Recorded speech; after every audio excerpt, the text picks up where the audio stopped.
अकाल मृत्यु की सच्चाई।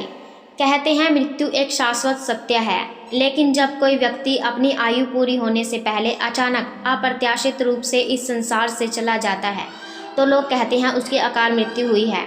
लेकिन क्या वास्तव में कोई मृत्यु अकाल होती है? क्या भगवान ने भी किसी की मृत्यु का समय पहले से तय नहीं किया होता, या फिर ये मृत्यु हमारे कर्मों और जीवन शैली का परिणाम होती है?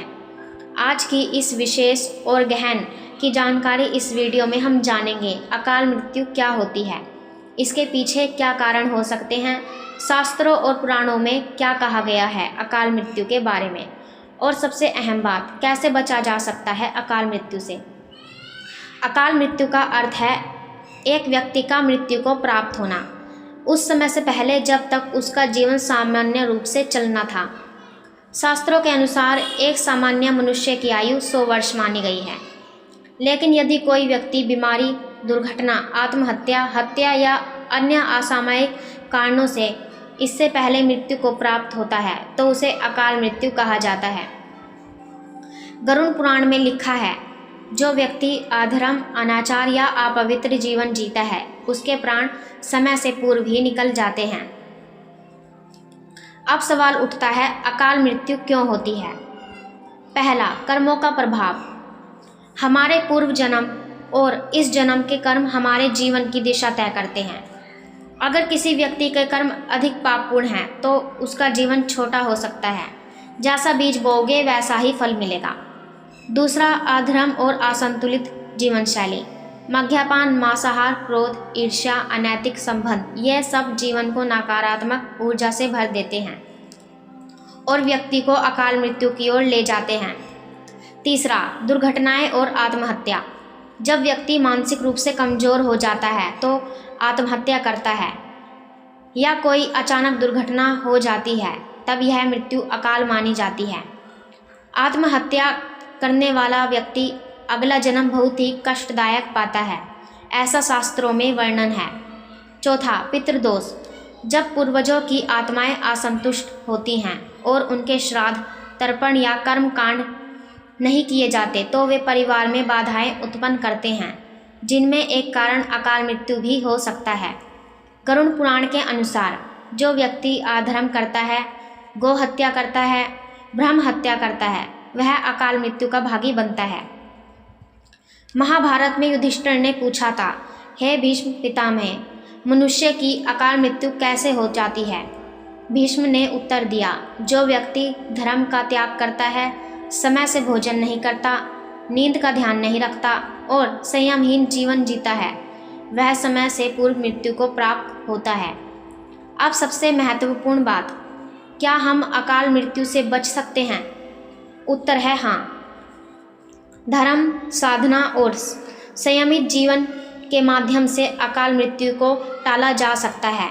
उपाय 1, महामृत्युंजय मंत्र का जाप। यह मंत्र अकाल मृत्यु से रक्षा करता है। प्रतिदिन 108 बार जाप करें। दूसरा, हनुमान चालीसा का पाठ। हनुमान जी को काल भी नहीं छू सकता। उनके नाम का स्मरण व्यक्ति को असामयिक मृत्यु से बचाता है। तीसरा, रुद्राभिषेक करें। शिव भगवान को प्रसन्न करने के लिए सावन में या सोमवार को रुद्राभिषेक करें। शिव ही मृत्यु को भी जीतने वाले हैं, मृत्युंजय। चौथा, गौ सेवा और ब्राह्मण भोजन। गायों की सेवा और ब्राह्मणों को भोजन कराने से अकाल मृत्यु का योग समाप्त होता है। पांचवा, पितृदोष निवारण। श्राद्ध पक्ष में पितरों का तर्पण, पिंडदान और ब्राह्मण भोजन जरूर करें। यह सोचकर दुख होता है कि कोई 20 वर्ष की आयु में मर गया, कोई 10 साल का बच्चा चला गया, लेकिन क्या ये वास्तव में अकाल था? भगवत गीता में श्री कृष्ण कहते हैं, ना तो कोई मरता है और ना कोई मारता है, आत्मा अजर, अमर और अविनाशी है। इसीलिए जो मृत्यु हमें अकाल लगती है वह वास्तव में ईश्वर के उस विधान का हिस्सा होती है जिसे हम अभी समझ नहीं सकते। एक समय की बात है, एक साधु जंगल में तपस्या कर रहे थे। यमदूत उन्हें लेने आए, पर वे कुछ नहीं कर सके। क्यों? क्योंकि साधु महामृत्युंजय मंत्र का जाप कर रहे थे। उनकी तपस्या और सच्ची श्रद्धा ने यमदूत को रोक दिया। सच्ची भक्ति, संयम और धर्म का आचरण करने वाला व्यक्ति अकाल मृत्यु से बच सकता है। अकाल मृत्यु केवल एक शारीरिक घटना नहीं है, यह हमारे जीवन के कर्म, सोच, व्यवहार और ऊर्जा का परिणाम है। हम अपने जीवन को पवित्र बनाकर शुद्ध आचरण और भक्ति से समय से पूर्व मृत्यु को टाल सकते हैं, और यदि मृत्यु आए भी तो वह हमें मोक्ष की ओर ले जाए, ना कि पुनर्जन्म के चक्र में फिर से बांधे। मृत्यु निश्चित है, लेकिन अकाल मृत्यु हमारे हाथ में है। धर्म, भक्ति और पुण्य से हम अपने जीवन को न केवल लंबा बल्कि सार्थक भी बना सकते हैं। यदि आपको यह जानकारी उपयोगी लगी तो इसे शेयर करें, ताकि और लोग भी अकाल मृत्यु के रहस्य और बचाव को जान सकें। और हाँ, भगवान महाकाल आप सबको दीर्घ आयु, स्वस्थ और धर्म में जीवन प्रदान करें, यही हमारी शुभकामनाएं हैं। मेरी कहानी सुनने के लिए आपका बहुत बहुत धन्यवाद।